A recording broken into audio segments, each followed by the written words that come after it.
In a perfect world, listing and selling your home would be as easy as one, two, three. There'd be no problems, no hitches, no challenges. You would list it, get an offer, go to contract, and close. Doesn't that sound nice? But we don't live in a perfect world, and there are challenges in almost every transaction. And the key is to be prepared and to put together a team that can be well aware of what challenges could come up, how to overcome them, and how to help you close and move on to your next adventure. So my name is Mark Carton. I'm the broker owner of Carton Real Estate Services in Queens, New York, and I work with homeowners who are looking to sell either now or somewhere down the line. And every week I get a different question, and this week's question is excellent. It is, what happens if the appraisal comes in low? So let me explain the circumstance. You list your home, you are putting the list price at what is justifiable by recent sales in your neighborhood. And that means that your agent is going to show you the sold comps, not homes that are for sale, not homes that are under contract, but homes that have actually closed. That's considered a comp. All right. So the agent lists the home for $1 million. And you get an offer for $1 million, and you get another offer for $1,050,000, and you get another offer for $1,100,000. Which one are you going to take? Are they all equal? Is one better than the other? Well, it depends on the financing or if they're paying cash. So if they're paying cash, that's your best offer. Maybe it's not the highest offer, but it has the least amount of challenges. And what that means is that there's no third party, there's no lender who has to come and appraise the property to see that the home is worth its value, and then they can move on to the next step towards closing. All right. So cash is king for a reason, but that cash offer might not be high enough for you. So let's say the cash offer isn't high enough. You see that top dollar, $1,100,000, and say, let's go for it. Now, your agent says, but the home only qualifies or comps out, is justified at $1 million. So you're going to take your chances. Now, appraisers are all third-party individuals. They don't represent the bank. They don't represent the buyer. They're a third party, all right? And nobody gets to choose them. It's a system that's automated, that the next available appraiser in your area is the one who's going to do the appraisal. So let's say that the appraisal comes in at $1 million. Now, the first thing that your agent can do is challenge the appraisal, all right? And that's showing comps that show the value at $1,100,000. Now, the reality is they already showed you that the value was $1 million. That's why you priced it at $1 million, and you listened and you agreed that this is the fair market value.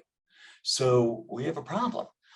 It's not going to appraise for that. And now you have a choice to make. So we can challenge it.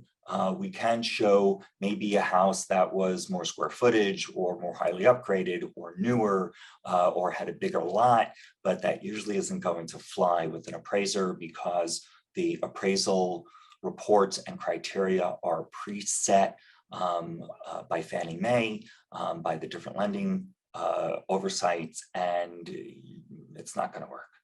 So what's the second option? The second option is that you could compromise with the buyer, and because the buyer is going to have to come out of pocket, because if it's $1 million for the appraisal and we're at $1,100,000, then we're $100,000 off. So you could say, all right, do $50,000, pay the difference of $50,000, and we'll move forward with the deal.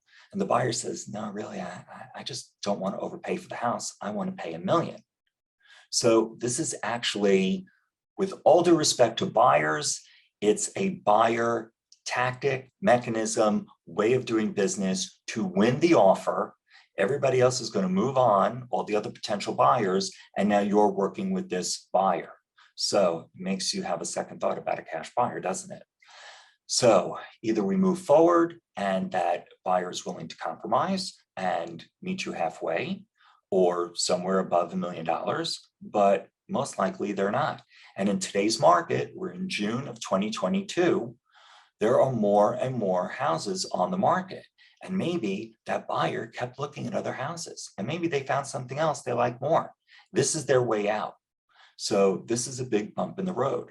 So the third option, so let's just review. First option is to challenge the appraisal, probably not going to work. The second option is to negotiate with the buyer to have him pay the difference. May or may not work. And the third option is to reduce the price down to $1 million so that they get their financing and you close and move on to your next adventure.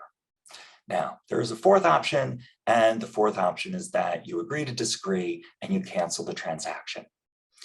That's really bad for you because now you're going to start over again from scratch, and the market is ever changing. So now you have new competition for homes on the market. If mortgage rates continue to rise, your home now has been on the market for 30, 60, 90 days. It looks old in the MLS. I talked about this in an earlier video. And so it's all compounded, and we're going to start all over again with new buyers and either a cash offer, which is probably going to be less, or a mortgage offer, which is probably going to be less. And it's a downhill spiral. So appraisal is super important. And if you're working with a buyer who is getting a mortgage, you've got to be super aware of this appraisal and asking for a price, your list price, as close to what the market value is. Starting off there is great, and be very cognizant of offers that you receive for somebody who is seemingly offering you more money, but what is the reality? That was a lot of information to digest. I apologize, but it's an important issue. Again, 20% of homes have appraisal challenges, and it is a hurdle that can be worked over. But what you want to look at ultimately is if you listed your house for $1 million and you can get $1 million, then you got your list price. And that's the best outcome possible. So there always is a solution. It really involves compromise and working towards a win-win for everybody involved.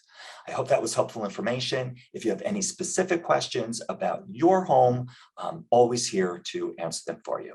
Thanks so much, and I wish you the best of luck with the sale of your home.